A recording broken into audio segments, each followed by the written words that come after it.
Hello, what's going on? So another day, another ride. I'm out here in Chesapeake. Chesapeake?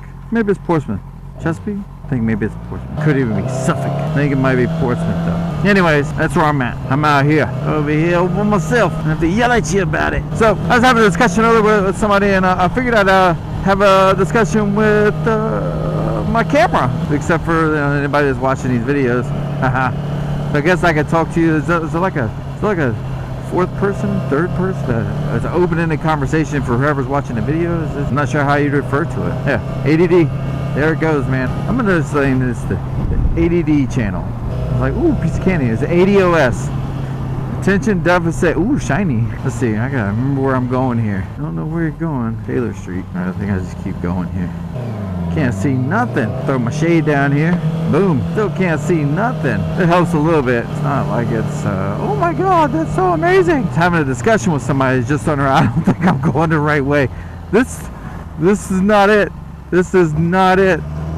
We'll just go this way. We're gonna explore this side over here. What his friends were telling him, that don't get something small. You're gonna want to upgrade. What's the problem with that? Who really like legitimately cares if I have to upgrade?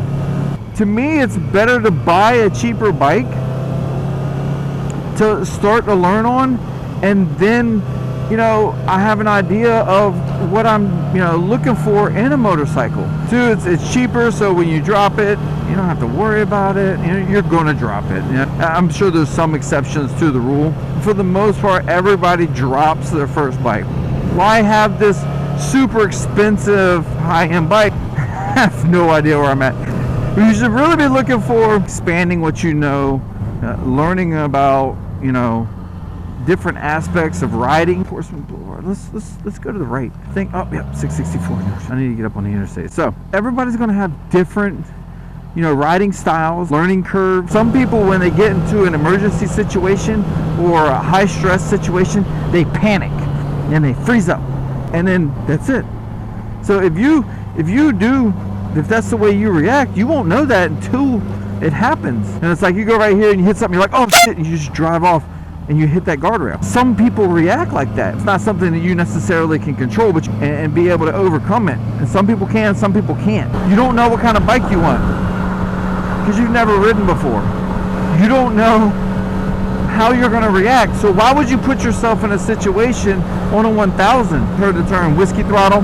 Whiskey throttle is pretty much like when you're taking off from a light or from a stop, and you let the clutch out too quickly. You're holding on to the throttle, and it's holding the throttle open as it's pulling away from you. And so the bike is taking off. People that are experiencing whiskey throttle aren't shifting. They're not in control. They're in a panic, and they're just trying to hold on to the bike. They don't want to fall off. Most times, you just hold on to the bike until you hit something. Nobody's like, next time I take off from the light, I'm gonna have a whiskey throttle episode or whatever. You never know. You never know when it's gonna happen. 600s and 1000cc sport bikes are some of the most powerful motorcycles available. Sometimes if you give it too much RPMs, it has that jarring feeling, which initiates the whiskey throttle. Now, I'm not saying that people can't learn, or are incapable of doing so. Many people have learned on 1000s. Many people have learned on 600s. That doesn't mean that it was the smartest option. And that doesn't mean that they couldn't have done better learning on a smaller bike. How do you know what bike you want? How do you know that you're not going to enjoy the corners? How do you know that you're not going to enjoy just riding and being out there on the road and want an upright bike? Because you've never ridden before. Then you're just like, this is the bike that I want. Like, how do you know? How do you know? My suggestion has always been to start out on a smaller, cheaper bike. Something that you can learn on easily. 300s, they got the new Ninja 400 that's out there, even the Ninja 650 or the FZ07 SV650 from Suzuki. The two-cylinder bikes, 70 horsepower, something like that. They have higher handlebars. They give you good range of motion. They're easy to control at low speeds. Here's a scenario. Let's say that you do experience a whiskey throttle. On a Ninja 300, you will be doing a whopping 25 miles an hour or so, give or take, maxed out in first gear. But when you hit that inanimate object, it inevitably stops you. It's only going 25 miles an hour. And that's not to play down the 25 miles an hour. The 25 miles an hour is still a brutal accident. If you're on a Ninja 650, that first gear speed increases to 35 miles an hour, 40 miles an hour, somewhere around there maybe.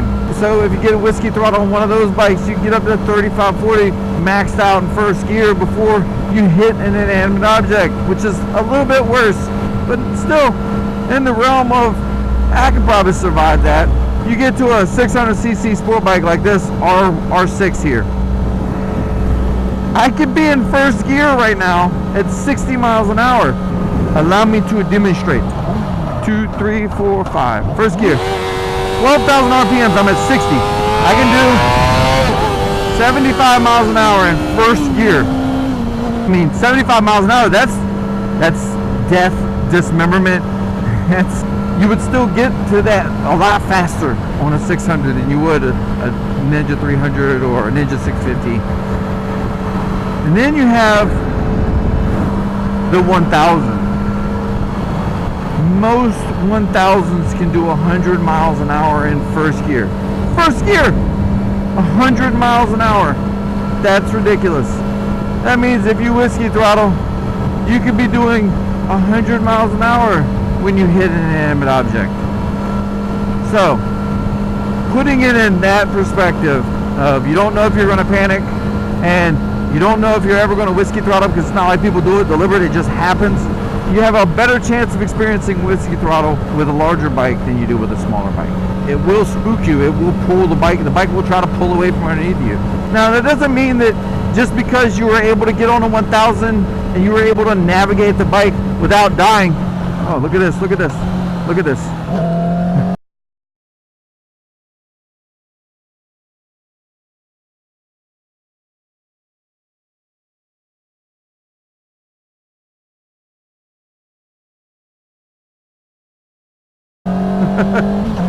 Yeah, that was fun. I didn't know where that box was going. Got stuff coming out of the...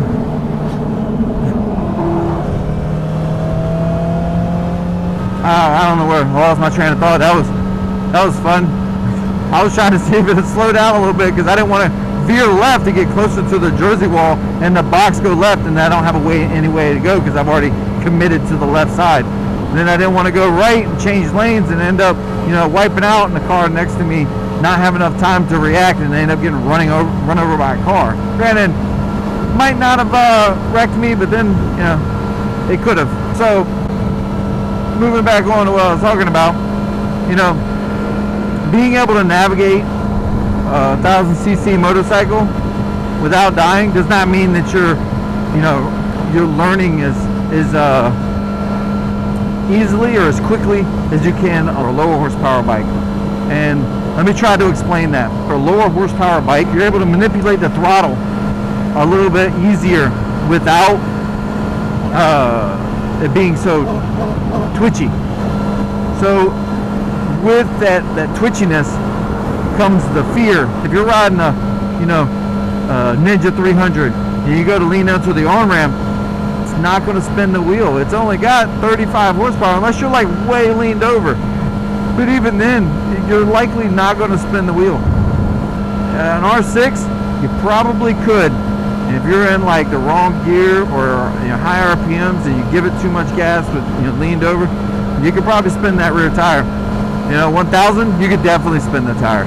You can spin the tire on a 1000 on a warm day going into the corner, and you give it too much throttle, that bike will come around on you. It's going to be a bad accident. Wind up in the guardrails. These are the things that you could have with a 1000.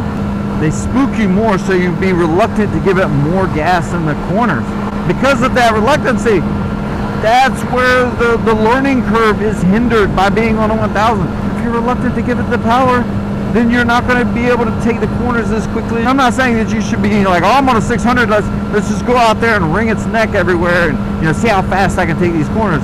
But on like a smaller bike, a Ninja 300, a Ninja 600, it will give you that more confidence because you can give it more throttle as you're coming up on the corner, as you're tipping in, as you're through the corner. Hey, I think that was That's Caitlin.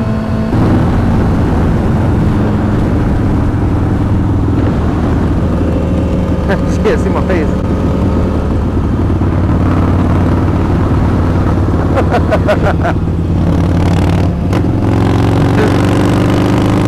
I lost my train of thought again. ADD! You're leaned over in a corner and the bike does this, and that's 6th gear. It's 6th gear. So if you're in a lower gear, then it's going to be worse.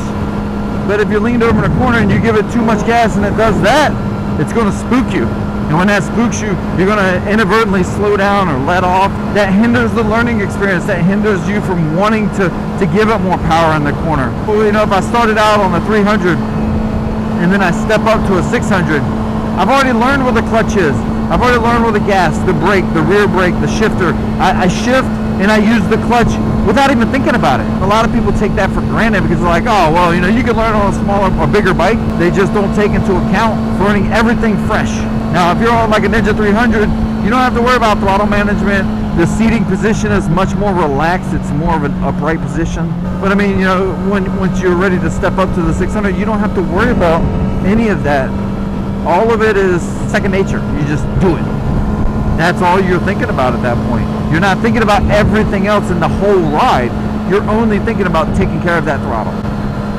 So, you know, it's easier to step up than it is to learn new on a 600. And because of that, you'll get on a 600 and you'll be more experienced to leak over to the bigger bikes. You know, same thing goes for a 1000. The power comes on way sooner on a 1000. When a 600, I can down or upshift and keep the RPMs low. And with keeping the RPMs low, it takes away some of the power on the 600. A lot of 1000s, you don't have that option. It's just power all the time. As soon as you twist the throttle, it's go time. You know, and that's, you know, that creates that guy waving me. It's cruisers, man. That's what it is. So that's that creates that unsettling feeling when you know, that extra power hits, and so you enter the corner slower. If you don't care about learning anything, you just want to get out on the interstate and cruise and whatnot, you know, I'm sure you learn on a 1000. But you're, through my experience of teaching people and helping people riding the track, people that start out on smaller bikes generally learn faster than people that are on bigger bikes. It doesn't mean that there aren't some exceptions to the rule, but that's typically the way it works. That's the difference in, you know, the different size bikes for, you know, your first bike. No, you don't have to have a smaller bike, but I mean, if you bought a Ninja 300 and then you decided to sell it for, you know, $2,000 and you paid $2,500 for it, so you lost $500 to gain the experience. You also get the experience of what you like to ride. So till next time.